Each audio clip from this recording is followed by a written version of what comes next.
ผมคิดว่านโยบายที่ประชาชนจับตาในรัฐบาลท่านนายกอนุทินนะครับแล้วก็เป็นเสียงฮือฮามากนโยบายแรกก็คงเป็นเรื่องคนละครึ่งนะครับที่หลังจากที่มีการพูดถึงนโยบายนี้ออกไปนะครับก็ปรากฏว่าได้รับกระแสตอบรับดีมากดีเกินคาดนะครับแล้วก็เป็นปรากฏการณ์ที่เราได้เห็นคือต้องเรียนว่าแนวคิดของท่านนายกเนี่ยท่านนายกพูดเสมอว่าเราเป็นรัฐบาลระยะสั้นดังนั้นเนี่ยนโยบายที่สมมุติจะไปคิดนโยบายที่มันจะต้องใช้เวลาลงทุนนานๆทำนานๆพัฒนานานๆเนี่ยมันไม่ได้ทำฉะนั้นอะไรที่เป็นประโยชน์นะครับท่านบอกไม่ต้องไปหน้าบางไม่ต้องไปหน้าบางอะไรที่ประชาชนได้ประโยชน์ชาวบ้านได้ประโยชน์ทำอะไรได้ทำเลยคนละครึ่งเป็นหนึ่งโครงการที่กระแสสังคมเนี่ยตอบรับดีมากนะครับแล้วท่านนายกก็มีแนวคิดว่าถ้าจะทำคนละครึ่งเนี่ยเราก็ได้ยินเสียงบ่นของคนที่เสียภาษีว่าที่ผ่านมาเนี่ยนะเวลาเขามีนโยบายเกี่ยวกับรัฐสวัสดิการอะไรเนี่ยนะครับคนที่เสียภาษีเนี่ยมักจะเป็นกลุ่มท้ายๆผมกับพี่หมูก็บ่นเสียภาษีไม่เคยได้รับการดูแลตั้งแต่โควิดมองข้ามศีรษะตลอดถูกมองข้ามตลอดใช่ไหมครับอันนี้ก็เช่นเดียวกันนะครับท่านนายกก็เลยบอกว่าถ้าอย่างนั้นเนี่ยมันก็ควรจะมีอะไรตอบแทนให้กับผู้เสียภาษีแล้วก็เป็นนโยบายที่เชิญชวนคนให้เข้าสู่ระบบภาษีด้วยคือการจะเชิญชวนเข้าสู่ระบบภาษีมันก็มีหลายแบบนะครับมันก็มีทั้งการให้ผลตอบแทนแรงจูงใจหรือว่าที่เรียกว่า tax incentive นะครับก็คือให้รางวัลบอกว่าถ้าคุณเข้าระบบนะมีรางวัลให้กับอีกแบบหนึ่งคือแบบบังคับก็คือถ้าคุณไม่ทำนะถ้าคุณไม่เข้านะคุณจะโดนตัดสิทธิ์ใช่ไหมครับซึ่งก่อนหน้านี้มันก็มีการพูดถึงเรื่อง negative income tax บอกว่าต่อไปนี้ถ้าเกิดว่าคุณได้รับการสนับสนุนจากรัฐจะได้รับเนี่ยก็ต่อเมื่อคุณต้องมาเข้าระบบก่อนอะไรแบบนี้เป็นต้นนะครับแต่วิธีที่ท่านนายกเลือกใช้ก็คือเป็น tax incentive ก็คือเชิญชวนมาเพื่อจะขอบคุณผู้เสียภาษีด้วยซึ่งในระบบเนี่ยตอนนี้นะครับมีคนที่มีรายชื่ออยู่ในระบบเสียภาษีเนี่ยอยู่ประมาณสัก11 ล้านคนแต่เสียจริงๆเนี่ยมีอยู่4 ล้านนะครับแต่ไม่เป็นไรนะครับเพราะว่าแนวทางของท่านนายกก็คือถ้าอยู่ในระบบได้หมดนะครับท่านนายกก็บอกว่าถ้าเกิดว่าอย่างนั้นเนี่ย50-50เนี่ยคือคนละครึ่งเดิมเนี่ย50-50เนี่ยให้กับประชาชนทั่วไปนะครับประชาชนทั่วไปมีสิทธิ์50-50แต่ถ้าคุณอยู่ในระบบภาษีทั้ง11 ล้านคนเนี่ยรัฐเนี่ยจะให้เป็น60-40นะครับ60-40ก็คือรัฐจ่ายให้60ประชาชนจ่ายเอง40นะครับแต่ตอนนี้เนี่ยก็ต้องเรียนว่าอาจจะมีการปรับเปลี่ยนเล็กน้อยปรับเปลี่ยนเล็กน้อยหมายความว่ายังไงหมายความว่าระบบหลังบ้านเนี่ยที่เขาทำมาเนี่ยนะครับมันเป็นระบบที่จ่าย50-50อยู่หมายความว่าถ้าคุณจ่ายวันนี้รัฐจะจ่ายให้50ถ้าพี่หมูจ่ายวันนี้รัฐจ่ายให้50แล้วก็เขาจ่ายเองอีก50อันเนี้ยจ่ายวันนี้ปุ๊บเข้าร้านพี่ใหม่เปิดร้านอาหารเข้าร้านพี่ใหม่ซื้อตอน2 ทุ่มเที่ยงคืนเงินโอนเข้าเลยพรุ่งนี้มีเงินหมุนไปซื้อของต่อแต่ถ้าเป็นระบบ60-40เนี่ยพี่หมูซื้อวันนี้ใช่ไหมครับเข้าร้านพี่ใหม่อาจจะต้องรออีก2 วันกว่าเงินจะเข้ามันก็เป็นปัญหาซึ่งระบบหลังบ้านเนี่ยก็ยังไม่ทราบว่าจะแก้ทันไหมแต่ถ้าไม่ทันแต่ถ้าระบบหลังบ้านแก้ไม่ทันก็จะเป็นลักษณะที่ว่าเป็นท็อปอัพให้เป็นท็อปอัพให้อย่างเช่นถ้าคนทั่วไปที่ได้50-50เนี่ยอาจจะได้ 1,000 บาทแต่คนที่อยู่ในระบบภาษีอาจจะได้ 1,200 เพิ่มขึ้นเป็นสัดส่วนนะครับเพิ่มขึ้นเป็นสัดส่วนเพิ่มขึ้นอีก 10% ครับแต่เวลาไปซื้อของก็เป็น50-50นะแต่ได้เงินเพิ่มขึ้นอาจจะเป็นแบบนี้เป็นระบบหลังบ้านที่ช่วยเคลียร์กันอันนี้ฝั่งคนใช้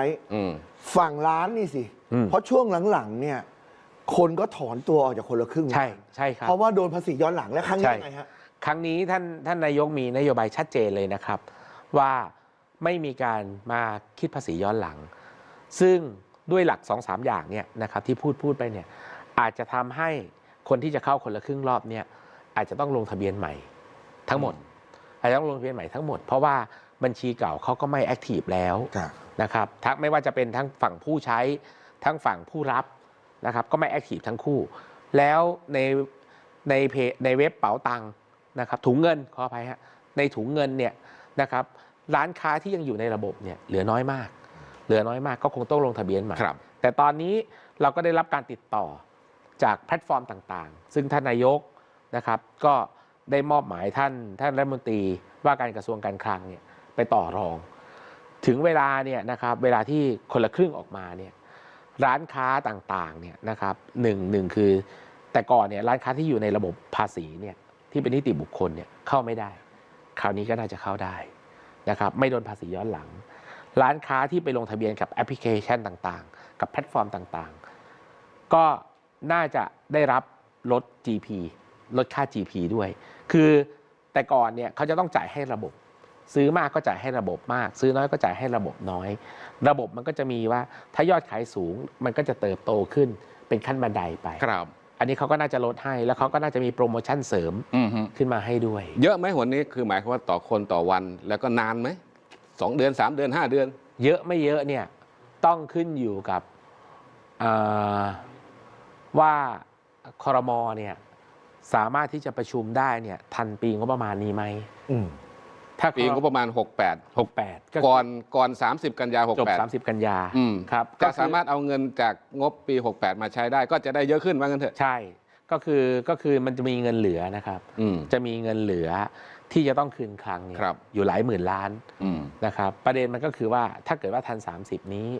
นะครับก็น่าจะได้เงินส่วนของปี68เนี่ยมาเติมใส่คนละครึ่งแต่ถ้าไม่ได้มันก็ต้องไปแปลงจากงบปี69ครับเนื่องจากว่างบปี69เนี่ยไม่ใช่รัฐบาลท่านนายกอนุทินทำดังนั้นโครงการเนี่ยมันจะไม่ตอบโจทย์แบบนโยบายของท่านนายกอนุทินหรอกดังนั้นเนี่ยมันก็ต้องไปดูว่าเมื่อเปลี่ยนรัฐบาลแล้วแผนงบประมาณเป็นอย่างไรก็ตามเมื่อเขารับนโยบายใหม่ไปซึ่งนโยบายใหม่จะรับได้ก็ต่อเมื่อท่านนายกต้องแถลงนโยบายต่อรัฐสภาก่อนครับพอรับนโยบายแล้วเนี่ยอันนี้ที่จะสามารถปรับงบได้แต่ลักษณะของงบที่ปรับเนี่ยมันก็จะต้องดูหมวดหมู่ด้วยว่าหมวดหมู่ไหนคือปรับค่าหมวดหมู่ไม่ได้แต่ที่เราตั้งใจไว้เนี่ยเท่าไหร่พื้นฐานเท่าไหร่เอาเลขกลมๆก่อนมันอาจจะไม่ใช่ตัวเลขนี้ก็ได้แต่กลมๆที่ตั้งใจไว้วันละเท่าไหร่วันละพันคือไม่ถึงหรอกครับไม่ถึงวันละพันหรอกครับ500ก็คือก่อนหน้านี้นะครับก่อนหน้านี้เนี่ยสมัยรัฐบาลท่านพลเอกประยุทธ์ก็ให้วันละ150นะครับรอบนี้เนี่ยภาคเอกชนก็มาต่อรองว่าให้เป็นวันละ200ได้ไหมนะครับซึ่งท่านรัฐมนตรีก็รับไปทำการบ้านส่วนจะได้เวลาเท่าไหร่มันอยู่ที่ว่าเราได้เงินมาเท่าไหร่ฐานประชากร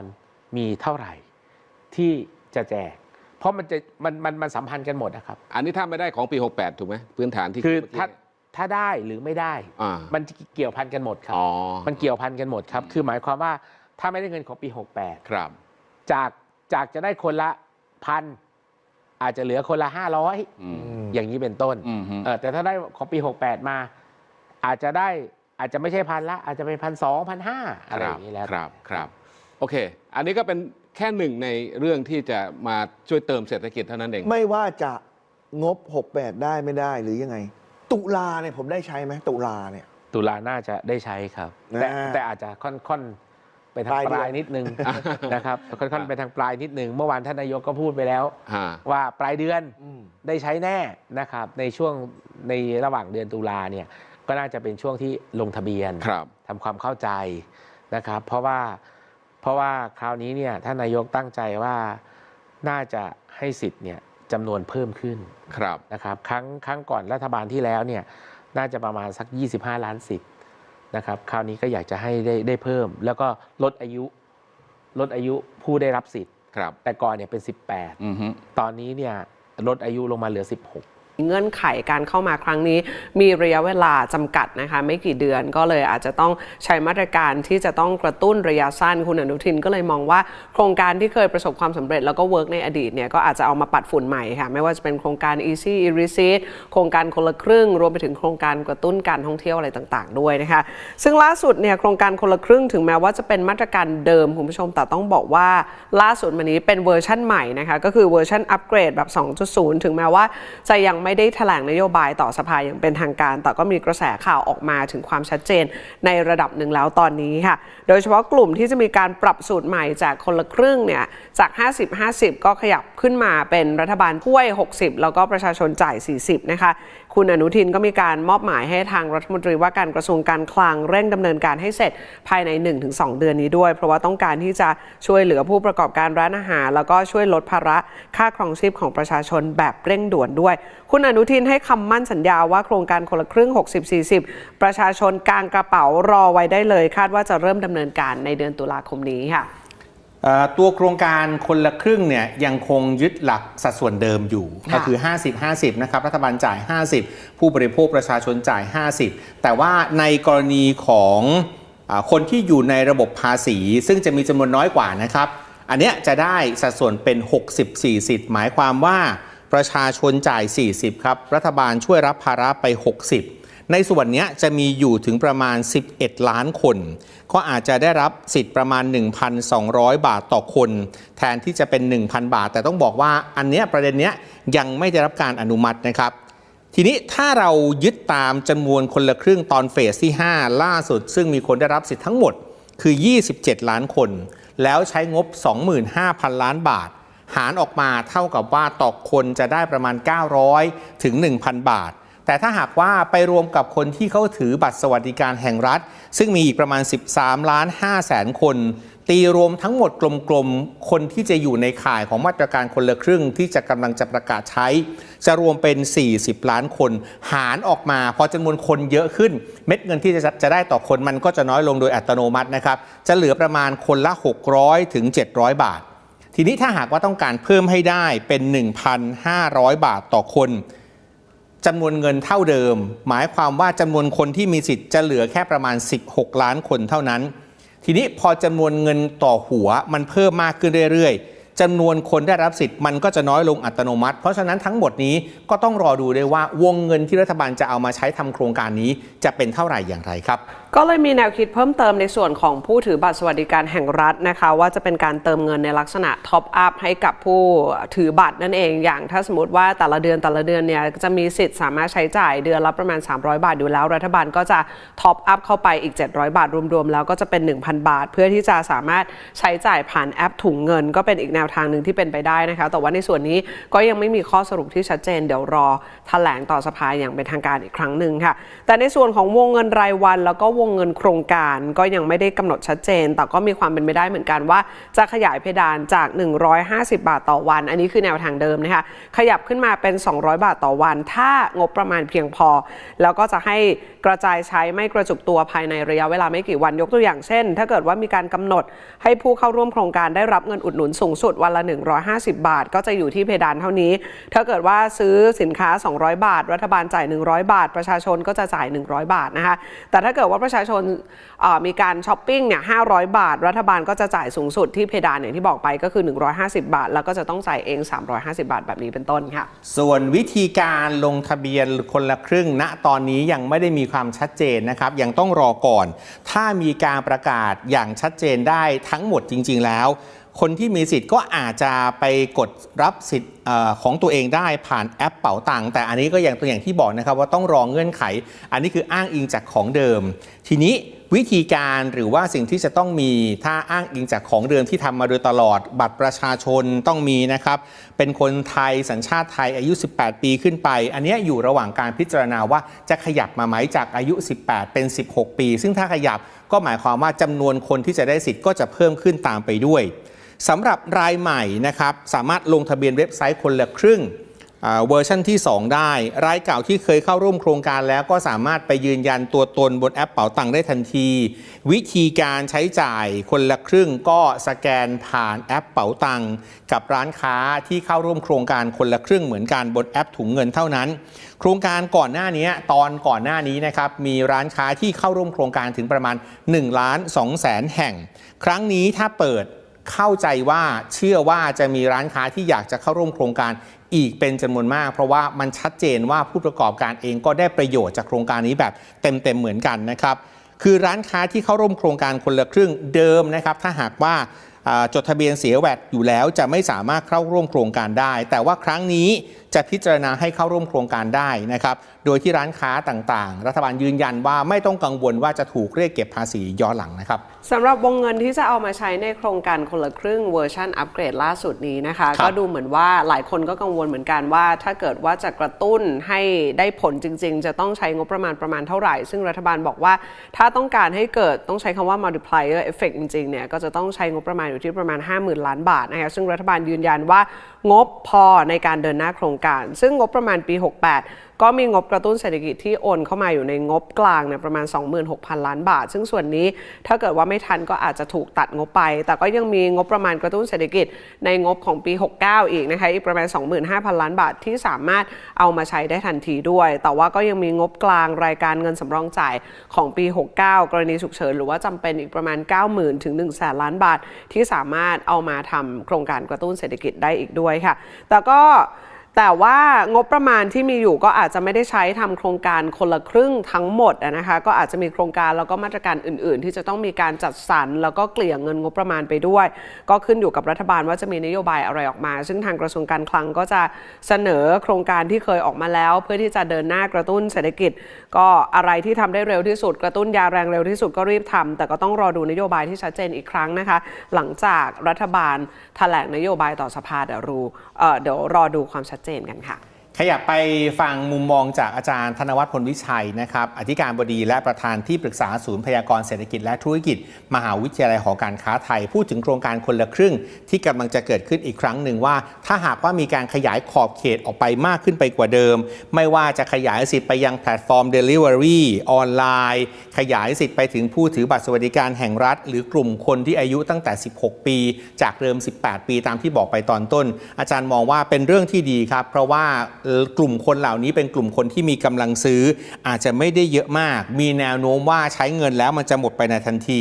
ซึ่งประโยชน์ในแง่ของภาพรวมเศรษฐกิจก็คือพอคนจับจ่ายใช้สอยเงินเข้ามาในระบบเศรษฐกิจมันก็จะหมุนเวียนมากยิ่งขึ้นไปกว่าเดิมแล้วสินค้าที่ซื้อเชื่อว่าส่วนใหญ่ก็จะเป็นสินค้าที่จำเป็นต่อการใช้ชีวิตประจำวันครับอาหารเครื่องดื่มข้าวของเครื่องใช้ซึ่งประโยชน์ก็จะไปตกกับร้านค้าขนาดเล็กๆเหมือนกันแต่สุดท้ายก็ยังต้องรอดูเงื่อนไขของรัฐบาลก่อนครับว่าการใช้จ่ายนั้นรัฐจะอุดหนุนตกวันละเท่าไหร่หรือจ่ายทั้งโครงการสูงสุดจำนวนเท่าไหร่ต่อคนคร่าวๆถ้าหากว่าใช้จ่ายทั้งโครงการไม่เกิน 2,500 บาทต่อคนอันนี้คาดการณ์ว่าผลที่จะมีต่อภาพรวมเศรษฐกิจนะครับจะทำให้มีเม็ดเงินหมุนเวียนสะพัดประมาณ 35,000 จนถึง 50,000 ล้านบาทแล้วก็จะมีผลผลักดันเศรษฐกิจในช่วงไตรมาสที่ 4 ให้เติบโตเพิ่มขึ้นได้ร้อยละ 0.6 ถึงร้อยละ 1 แล้วก็ผลักดันเศรษฐกิจภาพรวมทั้งปีเลยโตได้ประมาณร้อยละ 0.2 ถึงร้อยละ 0.3 หมายความว่าจะทำให้เศรษฐกิจปีนี้ทั้งปีอาจจะโตขยับขึ้นไปจนแตะที่ร้อยละ 3 ก็เป็นไปได้ครับอาจารย์ธนวัฒน์มองแบบนี้นะคะบอกว่าถ้าเกิดว่ารัฐบาลสามารถผลักดันโครงการคนละครึ่งได้สำเร็จเฟสแรกเนี่ยคาดการณ์ว่าน่าจะใช้งบประมาณ 25,000 ล้านบาทแต่ว่าก็จะสามารถกระตุ้นเศรษฐกิจแล้วก็มีเม็ดเงินหมุนเวียนเข้ามาในระบบได้ประมาณ 70,000 ถึง 100,000 ล้านบาทด้วยเพราะว่ากลุ่มคนที่มีรายได้น้อยเนี่ยก็จะใช้สิทธิ์หมดทันทีขณะที่กลุ่มคนที่มีรายได้ปานกลางก็จะสามารถประหยัดค่าใช้จ่ายจากโครงการนี้ได้ด้วยก็อาจจะดึงเงินออมออกมาใช้จ่ายอย่างอื่นก็จะมีตัวทวีคูณเพิ่มเข้ามาในระบบเศรษฐกิจได้ด้วยนะคะก็ถ้าเกิดว่าทำได้เชื่อว่าภายใน4 เดือนนี้รัฐบาลจะสามารถฟื้นฟูเศรษฐกิจได้ตั้งแต่ปลายปีนี้ไปจนถึงไตรมาสที่1ของปีหน้าด้วยซึ่ง GDP ไตรมาสที่1ก็อาจจะโตได้อยู่ที่ประมาณร้อยละ 2.5 ถึงร้อยละ 3ก็น่าจะมีความเข้มแข็งพอที่จะรองรับการยุบสภาใหม่ในช่วงต้นปีหน้าซึ่งก็จะไม่กระทบต่อเศรษฐกิจภาพรวมค่ะในขณะที่คุณเกรียงไกรเทียนนุกุลประธานสภาอุตสาหกรรมแห่งประเทศไทยมองว่าโครงการคนละครึ่งเป็นโครงการที่ดีนะครับในระยะสั้นก็จะทำให้มีกำลังซื้อมากขึ้นประชาชนก็จะสามารถมีค่าใช้จ่ายที่ลดลงได้เพราะว่ามีภาครัฐเข้ามาช่วยแล้วไทยเราก็มีแพลตฟอร์มที่รองรับเอาไว้เรียบร้อยอยู่แล้วนะครับปรับเงื่อนไขเล็กน้อยก็สามารถเดินหน้าได้เลยข้อดีข้อสำคัญคือมันจะกระจายหมายถึงเม็ดเงินนะครับกระจายไปได้ในวงกว้างแล้วก็ลึกแล้วก็เร็วขึ้นกว่าเดิมซึ่งมันจะแตกต่างจากมาตรการหลายมาตรการอื่นๆที่อาจจะมีเม็ดเงินก็จริงอยู่ครับแต่ว่าจะกระจุกตัวมันไม่ได้กระจายตัวไปได้กว้างเหมือนคนละครึ่ง ส่วนเรื่องการเพิ่มวงเงินขึ้นเป็น 200 บาท ถ้าเป็นไปตามข้อเสนอของภาคธุรกิจ หรือการออกสูตรใหม่จาก 50-50 มี 60-40 ก็ถือเป็นเรื่องดีเหมือนกันเพราะว่าโครงการนี้ถูกพิสูจน์มาแล้วในอดีตที่ผ่านมาว่ามันได้ผลแล้วก็เป็นที่นิยมด้วยส่วนคุณธนิวรรณ กุลมงคลนายกสมาคมภัตตาคารไทยมีข้อเสนอเพิ่มเติมไปถึงพรรคภูมิใจในฐานะพรรคแกนนำรัฐบาลว่าอยากจะให้มีการให้กับทุกคนโดยที่ไม่มีเงื่อนไขหรือขั้นตอนที่ยุ่งยากรวมทั้งการปรับวงเงินขึ้นมาจาก150 บาทไปเป็น200 บาทต่อคนต่อวันแล้วก็ให้ทำโครงการเป็นระยะเวลา4 เดือนมองว่าการฟื้นโครงการคนละครึ่งรอบนี้ขึ้นมาจะมีโอกาสช่วยเศรษฐกิจได้ตั้งแต่ระดับกลางลงไปจนถึงระดับรากหญ้าที่เป็นร้านค้ารถเข็นแผงลอยแล้วมันก็จะทำให้เกิดการกระตุ้นจับจ่ายใช้สอยรวมถึงการเข้าสู่ระบบภาษีมากขึ้นกว่าเดิมด้วยครับย้อนหลังกลับไปในยุคของพลเอกประยุทธ์จันทร์โอชาเป็นนายกรัฐมนตรีนะคะโครงการกระตุ้นเศรษฐกิจที่ถือว่าเป็นโครงการที่ประสบความสำเร็จมากๆนั่นก็คือโครงการคนละครึ่งนี่แหละค่ะคุณผู้ชมถ้าจำกันได้ในช่วงโควิด -19 สถานการณ์เศรษฐกิจค่อนข้างที่จะซบเซามากๆในตอนนั้นนะคะก็เลยมีโครงการคนละครึ่งถูกเอามาใช้ตั้งแต่เดือนตุลาคมปี 2563 จนถึงตุลาคมปี 2565 มีมาแล้วทั้งหมด5เฟสค่ะรวมๆแล้วรัฐบาลได้ใช้งบประมาณสนับสนุนรวมทั้งสิ้นเนี่ย 234,500 ล้านบาทและคนที่เข้าร่วมโครงการคนละครึ่งก็ได้รับเงินอุดหนุนจากรัฐบาลรวมๆแล้วประมาณคนละ 6,500 บาทนะคะดังนั้นนับตั้งแต่เฟสแรกจนถึงเฟสที่5ก็มีการสร้างเม็ดเงินหมุนเวียนในระบบเศรษฐกิจของบ้านเรารวมแล้วประมาณ 420,000 ล้านบาทค่ะ